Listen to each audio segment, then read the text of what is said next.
are more ways to make and receive payments now. Go cashless, swipe to pay, scan to pay, pay via mobile, and send and transfer money across the country in no time at all. Go cashless. You can pay from your home, the office, in traffic, or on the bus at any time of day or night without ever visiting a branch, booth, or ATM. Go cashless. Stretch your fingers just a little bit and contact your bank or payment service provider today. Go cashless. It's safe, convenient, and secure.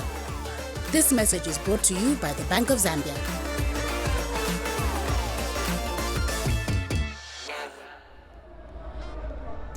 Welcome to this live broadcast on ZNBC television. We're glad that you could join us this morning. We're coming to you from the Zambia International Trade Fair for the 2026 edition under the theme of Bridging Markets, Building the Future.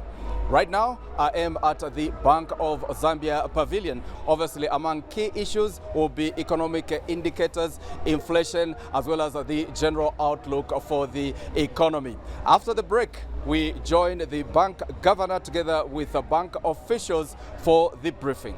There are more ways to make and receive payments now.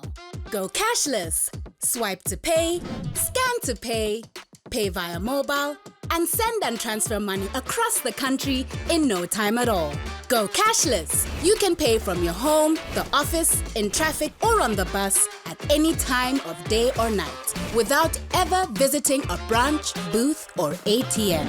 Go cashless. Stretch your fingers just a little bit and contact your bank or payment service provider today.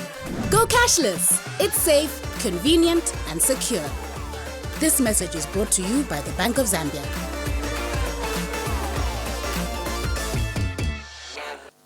I think the issue of reserves is a very important subject, which we thought it is important we all understand where it is coming from and why. As I said, my colleague Progress did give you a point where we are in terms of reserve build-up. And I think this comes at a very good point in this show, because the theme of the show as it goes is bridging markets for future, what do you call it? Oh, it's right here. Bridging markets, building the future. I think that's very apt for this discussion on reserves, because we are trying to build for the future. That's what we are doing by accumulating reserves. But we start from the very basic premise. Where does this come from? It comes from our law. The Bank of Zambia Act, number 22, number 5 of 2022, part 8. You can read that on your own, but for ease of reference, we have reproduced it here so that you see what he says. First, section 52, it talks about the monetary policy, the exchange rate issue. Here in Zambia, the government formulates the exchange rate policy that we follow. But the Bank of Zambia is charged with the responsibility of implementing that exchange rate policy.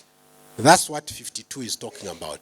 Now, when we come to 53, this is where now the act, you, the Zambian people, prescribed what should make up the reserves of the country, because the bank is acting on behalf of you or of me and everybody else who is a Zambian. So here, these are the composition, that's the composition of reserves. You have been reading these people talking about, they think like it's coming from nowhere. This is where it is coming from. Gold is part of that. The whole range, it goes there. Then there's also section 54 and 55, which is continuation of that, which will tell you now in terms of where the reserves can and who can determine that. The Act gives all that responsibility to the board. The supreme body of administration of the bank is the board of directors. But the board of directors delegates much of its functions to the governor. Thus, through a delegated authority. The governor also delegates in turn to other members of the deputy governors, the members of staff to do that. But at the end of the day, you only delegate authority. You don't delegate responsibility. I hope you understand that. So the responsibility still remains that of the bank. The government also, the Ministry of Finance, which is the apparent ministry, doesn't also move away because it has delegated this. They are also in the background to see that we are doing these things properly. So for us to do this properly, we have to follow certain established procedures, norms, standards, so that what we do is comparable to what goes on elsewhere. But now let's see, how do we make this operate in our setting here as a country? Okay, as a country, the Ministry of Finance and National Planning is the center of all the activities in the economy. When you do whatever you do of a financial nature, the Minister of Finance at the end of the day has to know. That's why we have all this information coming. So the economy, in short, is a system. I'll come back to that. But for now, I just want to point out, because this issue seems sometimes to be looked at in isolation. It's not isolated from what is going on day-to-day basis. Why? Because at the beginning of each year, there is a budget which is implemented. Okay? We change now with the new, with the Constitution of 2016.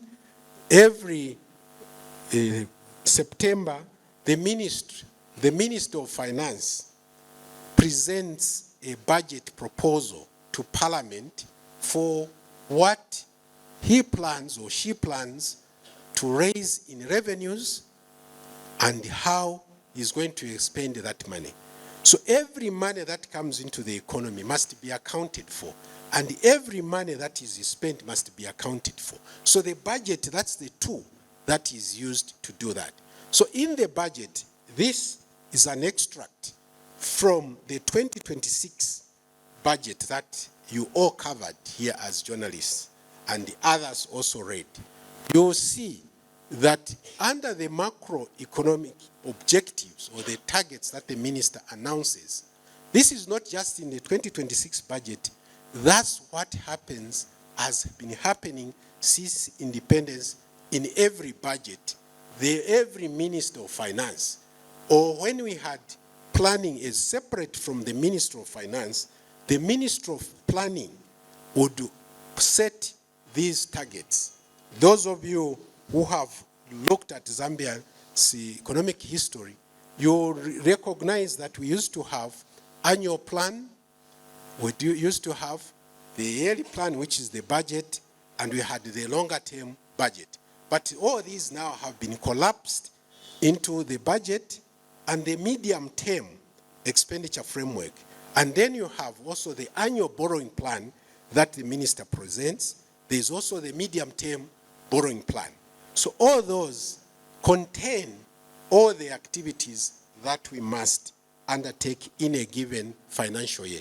So all I'm saying here that you see what the target is here, is that we must maintain gross international reserves above 4 months of import cover.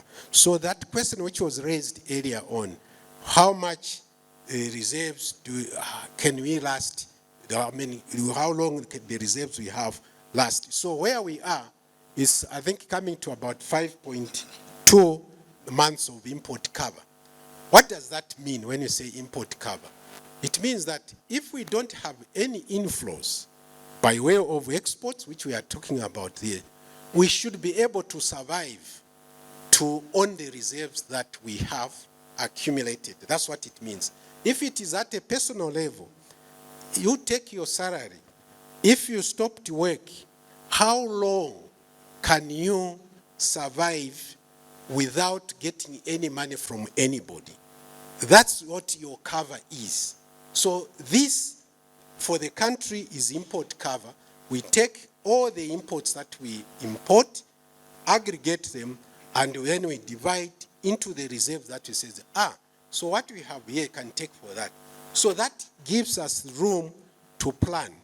Now, if you get to a situation where your import cover is less than 1 month, I'm sure there will be panic. Just like in a home, if your income or the money that you have gets very little, you start panicking, isn't it? Your children now, you want bread here, they say no. You say, no, don't tell me this. I'm focusing on something very important. You get very irritable, you know. That's usually what happens because you don't have money. But the thing is that as a country, we must have those reserves. You have seen more recently when we had this Middle East conflict, many countries were very, very concerned, so were we, and we still are, with this closure of the Strait of Hormuz. Because now it meant that if no fuel is moving, what will you have our stocks? Now, if you have reserves, you have removed one problem out of check that you have the money. You can buy where it is. It might be supply, which might be a problem. So now, when you say that you can't eat reserves, yes, literally you can't eat reserves. But the point is that it affects, whether you like it or not, your life here. All of us here, we came here, you are holding these very nice cameras, right? We don't produce them here. You imported them, isn't it? So that is what we include in the imports.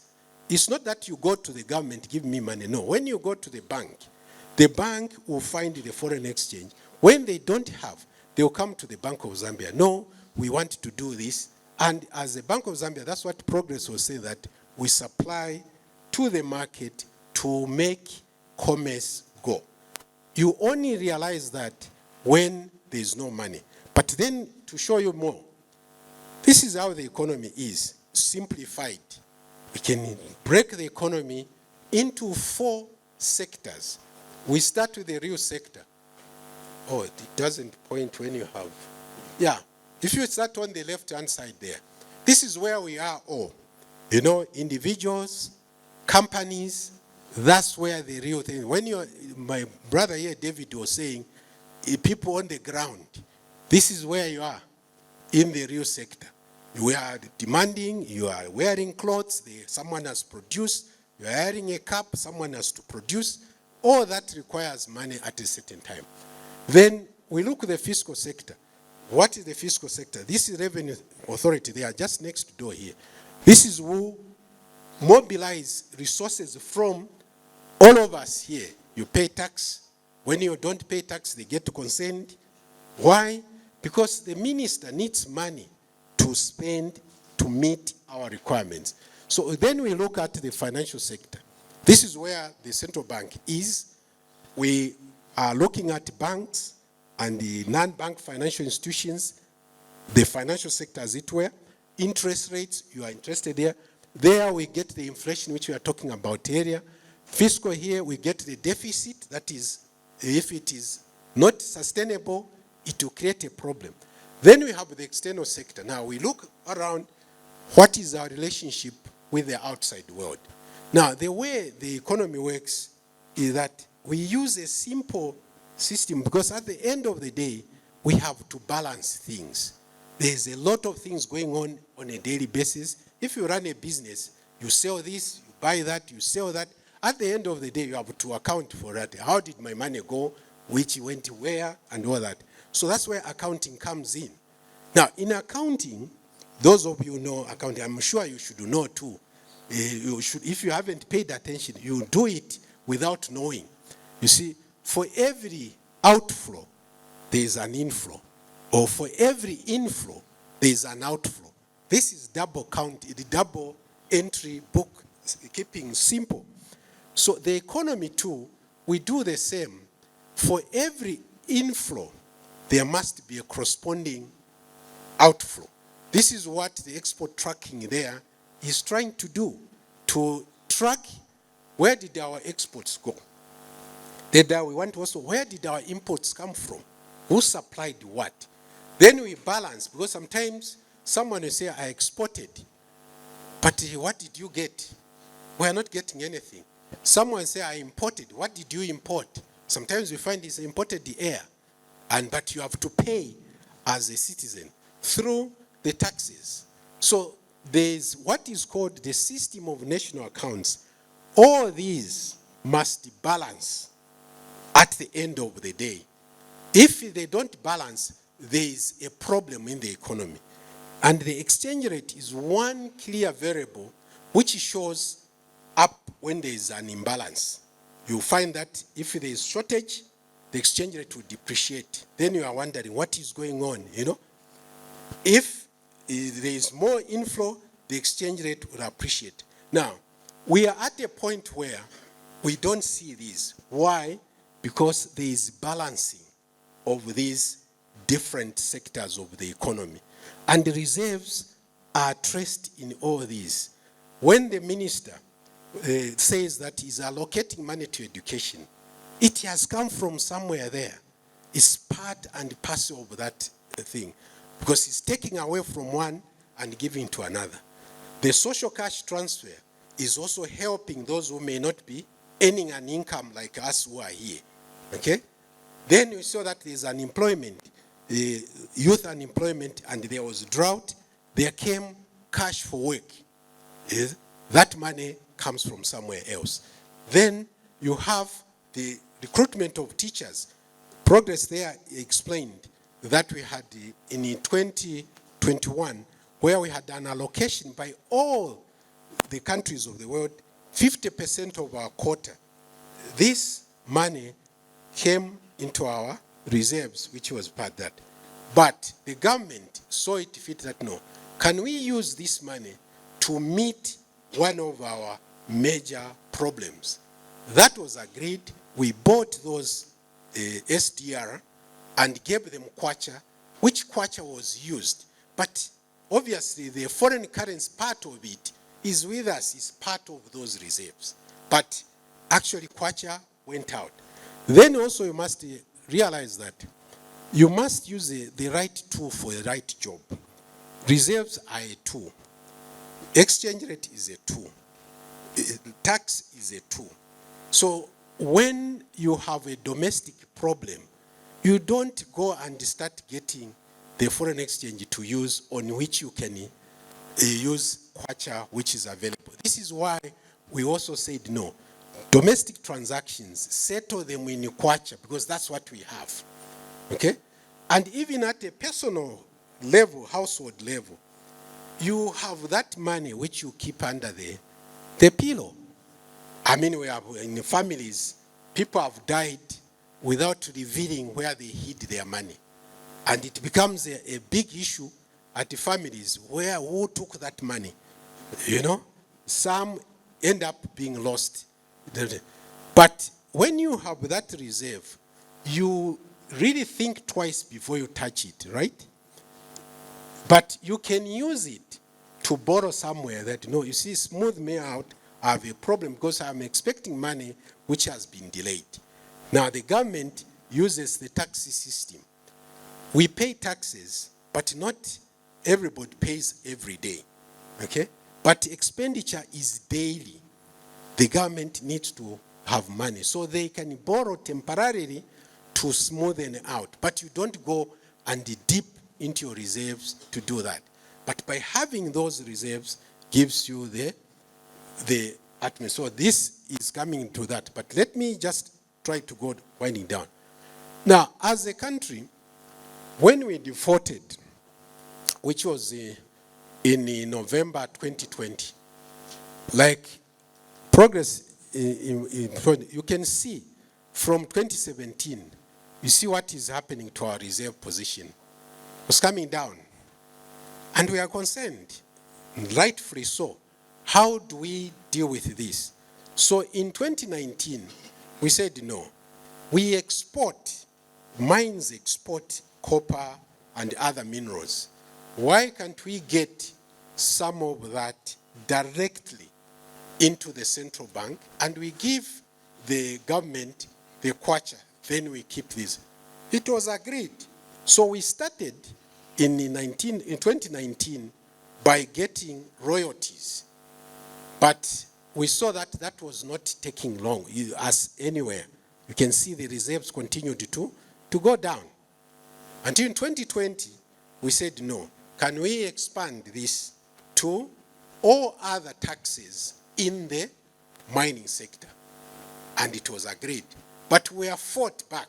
I'm sure you covered some of those, where they say, no, we are starving the market of foreign exchange. Why the central bank taking all that? But our argument was that what we are getting from the mines, when we looked at the total exports proceeds, which now it prompted us also to implement that program, was only about 25%. So we asked ourselves, we are all concerned about 25. What about the 75%? Why are you not worried about that? So they couldn't provide an answer. So we continued. Then our fortunes changed. In 2021, that's the disbursement we got, 50% of our quota in the IMF. We got that, and that's what pushed our reserve position up. But then obviously, you don't keep it, like you are saying that the government later on started using that. But we had to augment, to replenish that. You saw that the mining companies, they started resolving some of those problems. KCM started coming back on in string. FQM started coming back. MCM started coming in return. So we started seeing copper prices also rising, which gave us the opportunity to buy more foreign exchange, which we put into our reserves. So this is what has been happening. And every so often, we are called before Parliament to go and account for how are we performing against these targets. We have to explain. And some of you cover those discussions very carefully. The last time we went to do this was in March, before Parliament dissolved, where we had to explain what was this. So this information, in short, is real. That's what we have. But then the point is that if you look at the composition of these reserves, different aspects, what we do, we have to collapse all these into one unit of measure, which is the dollars, so that we can relate very easily to others. So we price all this. Gold, that's why we also buy gold of pure standard, which is 99.9%. That means that we just go to the London bullion auction market, get the price, and we can price it and be able to tell what he told you there about 500 and something $million. That's coming from there. But what is the import of this? The import of this is that the reserves are not stagnant, okay? Because the exchange rate of these different components change every day.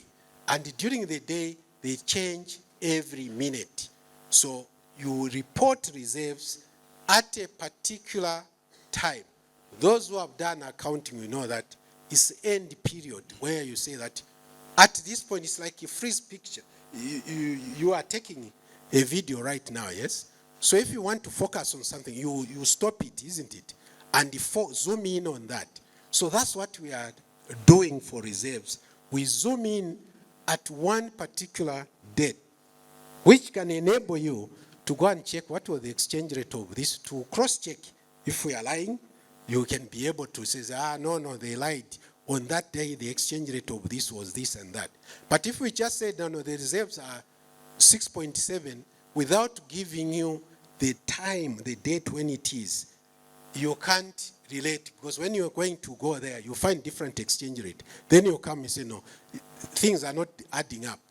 The question you want to ask is, what time are you referring to? What date are you referring? So there is a cutoff date that we do.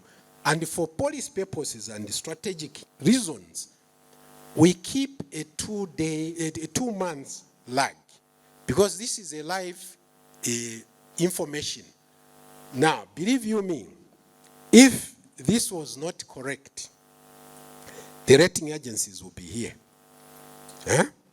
Because they want to be satisfied. We are rated. When we get into an IMF program, we also do what is called safeguard assessment. That means they come and check our audit functions are working, everything is in order. That's when they say, okay, you are ready to do this. So the market will punish you if you tell a lie. You may get away with it one time, but in time they will punish you. How do they punish you? Is demand for your securities, is demand for your foreign exchange. They want to get out, and that brings pressure to the market. Now, recently, you heard that the Zambia bought back the bond B, right? You covered that as well. Very important operation. From that operation, we got support from the African Development Bank, but it was not enough to pay off the creditors.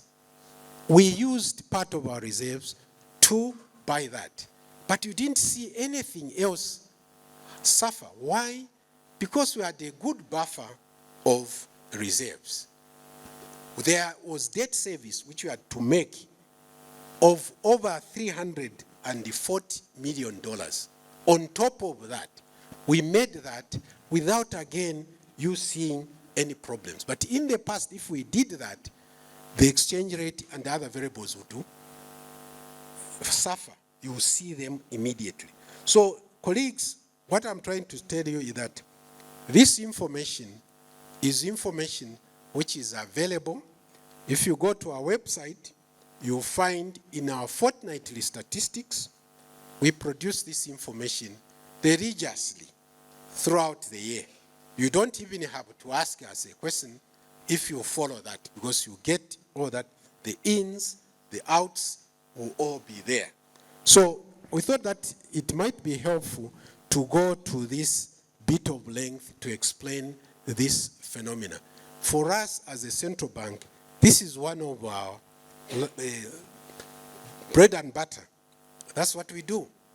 On a daily basis, there are people, if you go behind this screen, you find the exchange. No, right there actually, if you look at that.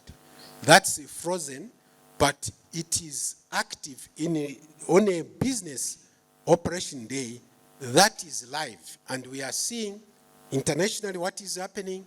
We are seeing what prices of copper are doing, what prices of gold is, what price of nickel.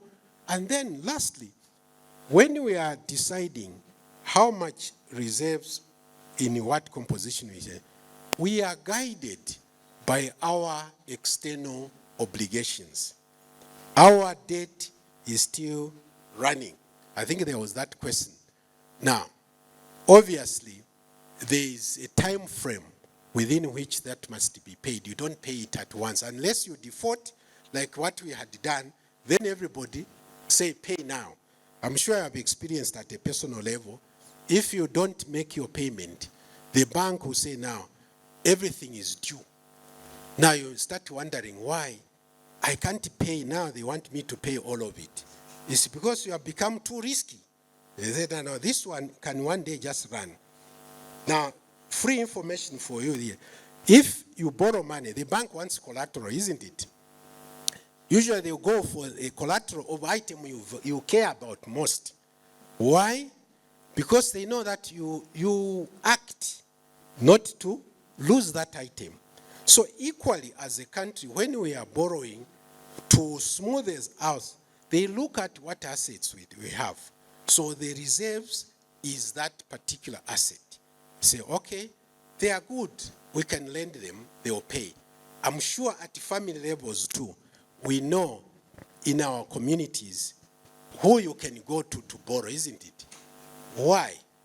Because you know that they have the means, isn't it? Yeah? Some, even if they know that you need, but they say, how will this one can't pay back? Huh?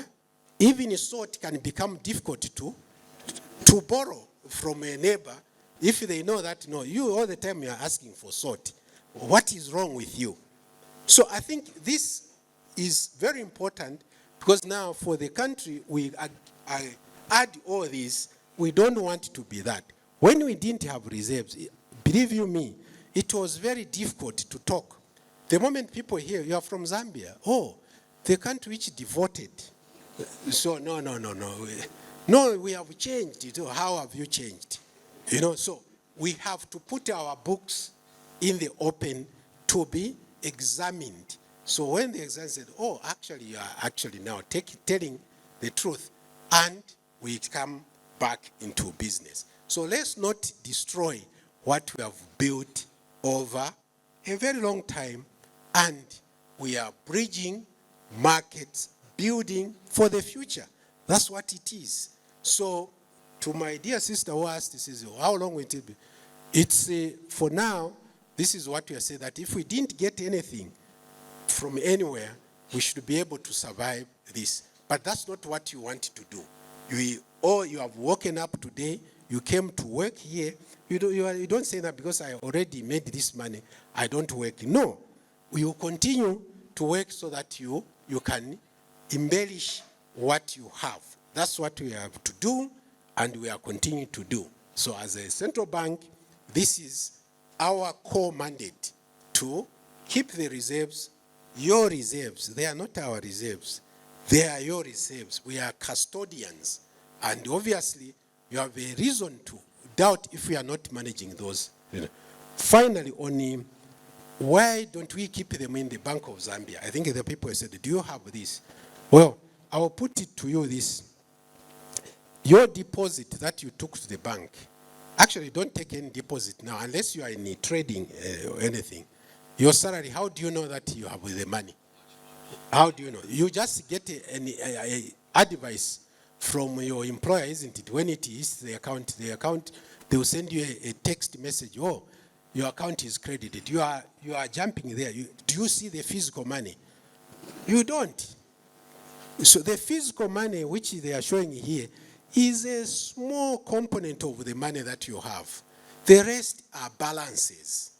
Okay?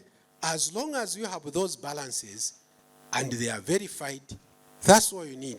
So equally for us here, when we get these reserves, we put them where we can earn some money out of that. How many of you have, maybe you will be shy to respond, have foreign currency accounts here? I see one is, no, she's not sure. The thing is, what interest do you get there?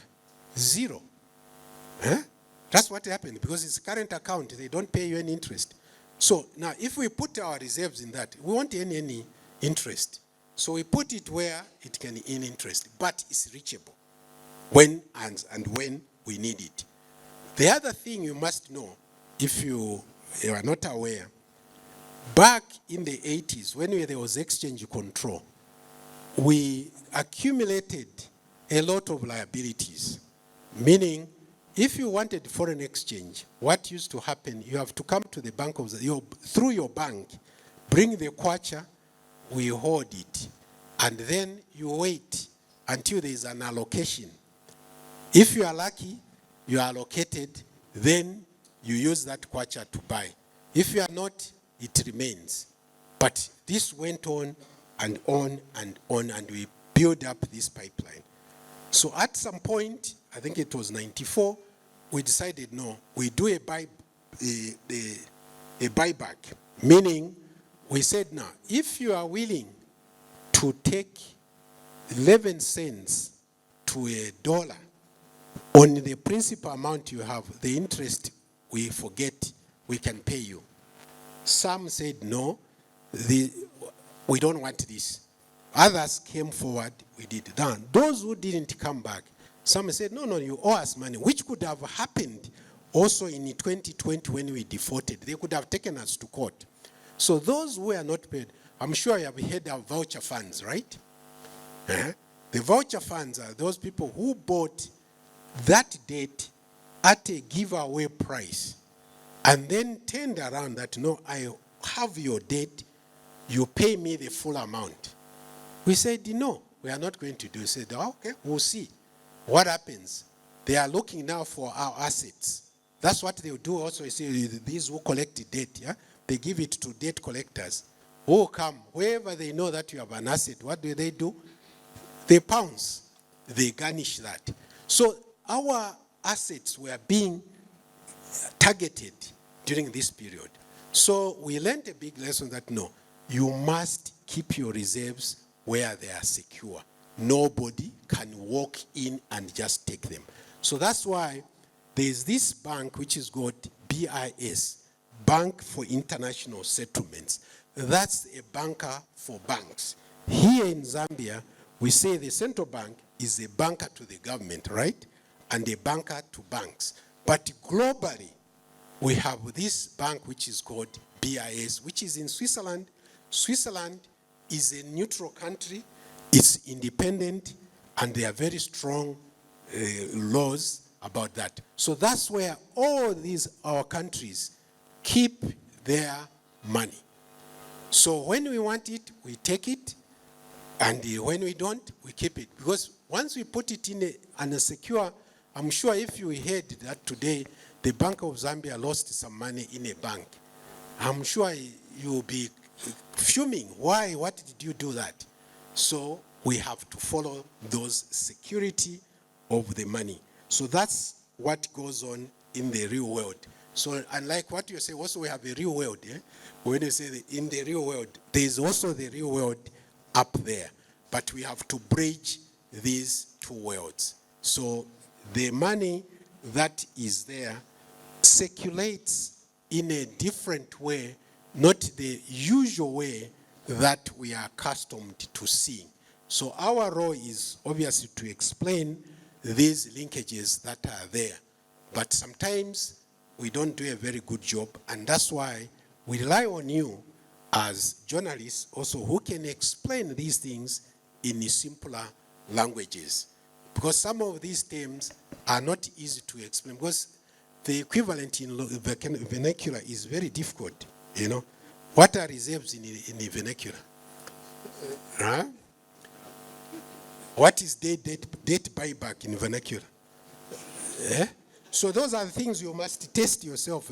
How can we break this? But the simple matter is that this is money which is available to import things which we need. Like I said, we came here driving. You put fuel in the truck. You don't even question where did it come from. But when they need foreign exchange, we are there to provide. You go to the hospital, there's medicine. You don't question that. You get, but some money behind the scenes exchanges hands. I hope that helps you to understand this concept that is rooted in law, but is also used on a day-to-day basis. We may not just notice it. It's like your body. If you went to a doctor now, you explain to you that is a system. You know, there are certain parts of the body you don't know they exist until you hurt yourself. That's when you say, oh, so this has a function here. So the economy has all these linkages. Thank you very much.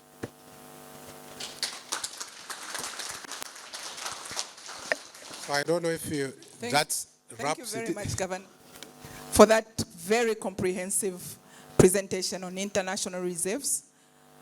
We will still take questions, if there are any, on this issue, so that going forward, we'll take it that we have taken this topic to bed. So please come through so that we please present your name, the media house. Thank you. My name is Munjamataka from Zambia News and Information Service. There is a misconception that treasury bills are not for everyone. I would like for you to clarify that. Also, are there any misconceptions that the bank would like to clarify? And are there any emerging risks that are emerging in the financial industry that the central bank is monitoring? Thank you. Thank you. Can we take any other if they are? Specifically on international reserves, and then we can take others if they'll still be. What's this topic? Any question on international reserves? Governor, that was very comprehensive. So you may respond to the question on. Thank you very much. Although what we have observed, you colleagues come here, you don't raise this question, but the moment you go there, ask you some question, you are lost. But feel free to come back to ask if you are not sure. Yes, treasury bills. In fact, even at this show, their colleagues, there is this screen right here. They are facilitating people who want to participate into that. So we're working towards to really making it even much simpler. And it's catching on. It's not only us actually who are doing this. We learned from our colleagues also, Uganda, they are doing that. Kenya, they are doing that. So the issue is that anybody should be able to participate.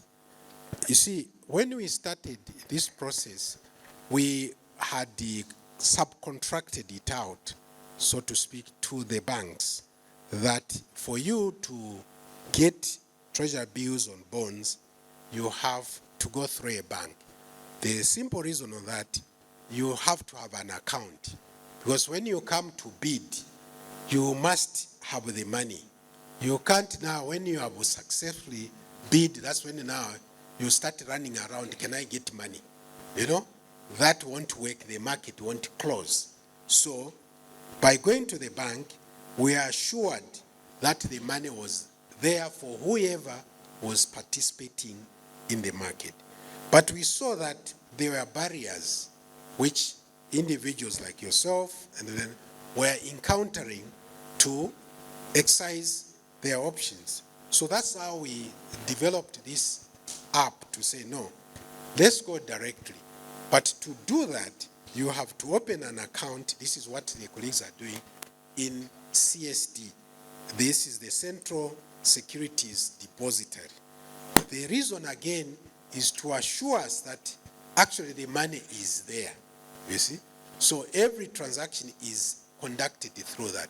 So once your CSD account is opened, which they can guide you on the phone, there's a brochure to that effect as well. Once that is done, we advertise when we are auctioning.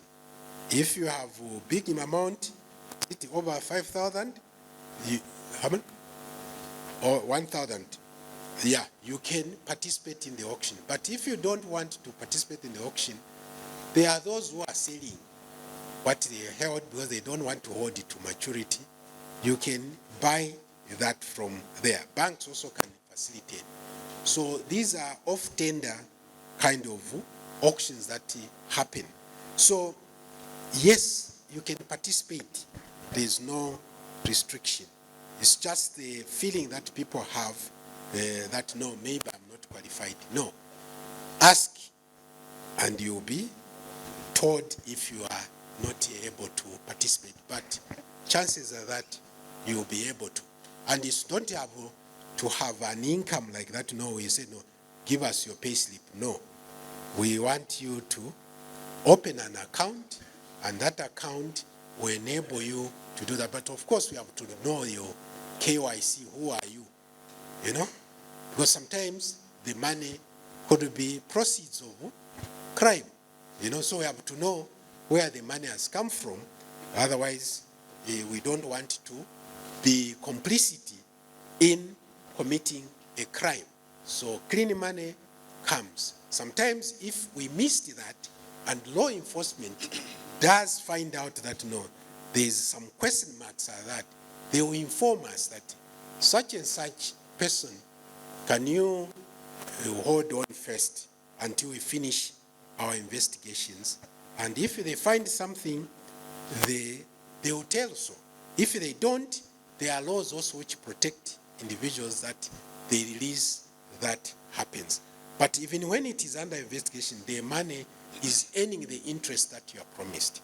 The other security we put around that is that even if you are in a bank, that bank goes under, you don't lose, because it's individualized. You have your name there, there's a unique number, it won't disappear. Because we used to have that problem in the past, that the bank goes under and the people's money also is taken. Not anymore. You are secure about that. Then you asked about, are there, okay, when we do our monetary policy, there are three things we do, because we are focusing on inflation. One, we look, how is inflation been behaving all around, along? Then we do forecast. When we are doing forecast, we take certain risks that we see into account and forecast to see where inflation is. Then we'll tell you, this is our baseline, what we have done there, which we publish.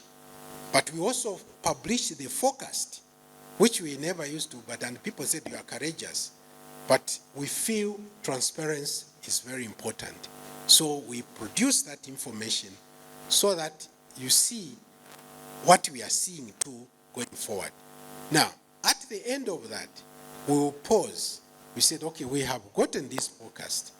What could happen going forward?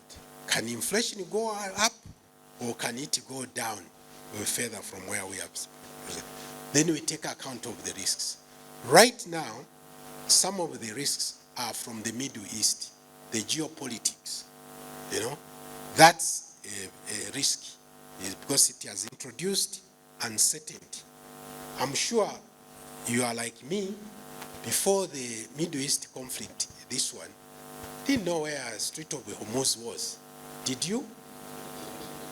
No, suddenly, we know that there is this very important strait, that's where oil passes, a quarter of the world oil. Just like in 2024, was it 2024? When Russia invaded Ukraine.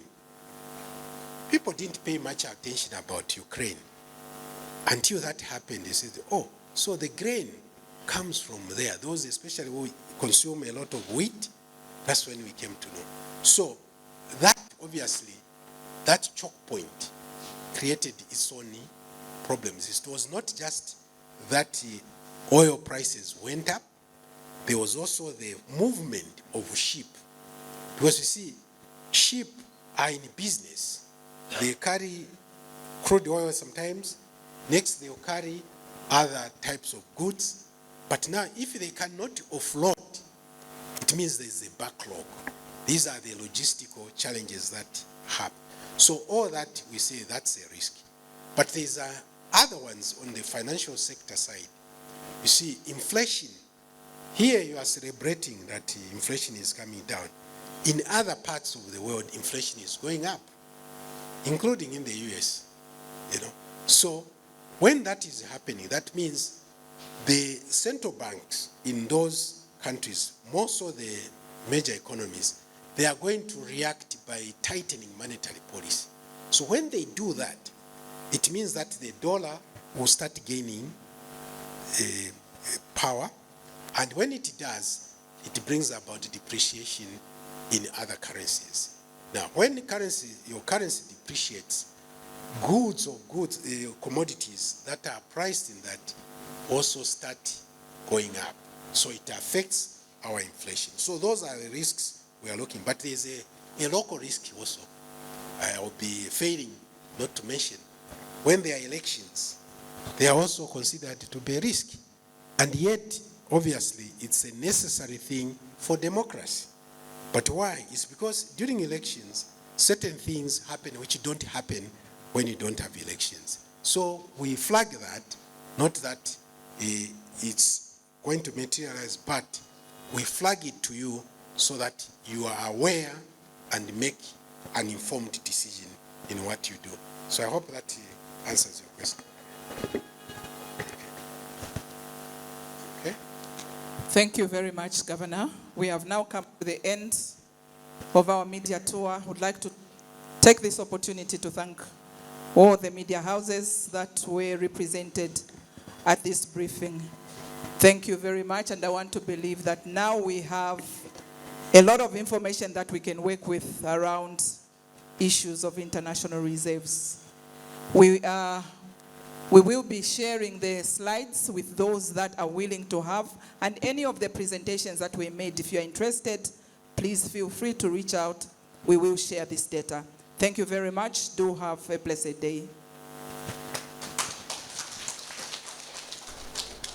Of course, the elephant in the room has been the foreign reserves, which the central bank governor has touched on and of course explained from its legislation what was presented in Parliament on how the country should move to sustain its economic stability, looking at what's happening in the Middle East that has had an impact on different economies, Zambia inclusive, coming from economic doldrums to where it is and going forward. You've heard it for yourself all here at the ongoing Zambia International Trade Fair in Ndola. My name is Ahmed Mape. On behalf of the team, we'll see you next time. Bye.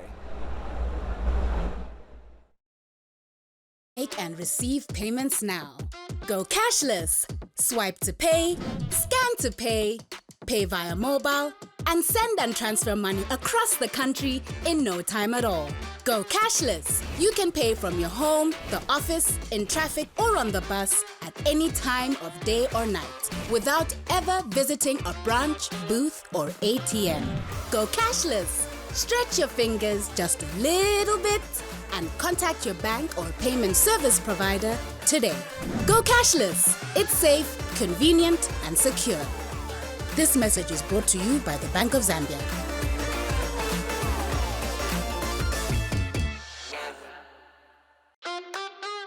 There are more ways to make and receive payments now.